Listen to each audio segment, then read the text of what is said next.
కూరగాయలతో పని లేకుండా ఎక్కువ ప్రోటీన్ ఉండే పెసరపప్పుతో ఈ కట్టు ఎలా చేసుకోవాలో చూపిస్తాను. టేస్ట్ చాలా బాగుంటుంది.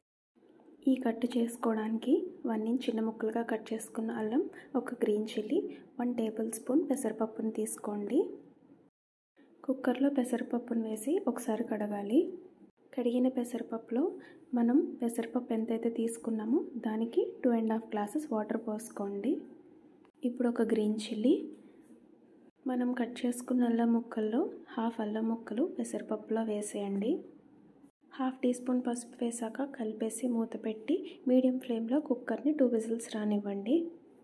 ప్రెషర్ అంతా పోయాక మూత తీసి ఒక స్మాల్ గ్లాస్ వాటర్ వేసేసుకొని మిక్స్ చేసుకోండి ఆ పప్పుని అంతా. ఇప్పుడు 1/2 టీ స్పూన్ ఉప్పు వేసి కుక్కర్ని లో ఫ్లేమ్లో పెట్టి ఒక 2 మినిట్స్ కలపండి. ప్యారలల్గా తాలింపు కోసం కొంచెం నెయ్యి వేసి దాంట్లో 1/2 టీ స్పూన్ మినప్పప్పు, 1/2 టీ స్పూన్ ఆవాలు, కొంచెం జీలకర్ర అండ్ మిగిలిన కొంచెం అల్లం ముక్కలు వేసి ఫ్రై చేసుకోవాలి. ఇప్పుడు కొంచెం కరివేపాకు, ఎండుమిర్చి వేసుకుని తాలింపుని రెడీ చేసుకోండి.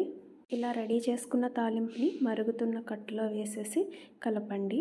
కన్సిస్టెన్సీ పల్చగా ఉంటే ఇంకొక 5 మినిట్స్ స్టవ్ మీద పెట్టి చిక్కబడేదాకా ఉంచి లాస్ట్లో కొత్తిమీరతో గార్నిష్ చేసుకోండి.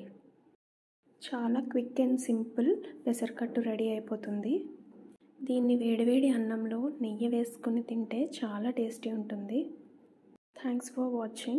If you like this video, like, share and subscribe to my channel. Watch and Walk with Vasavi.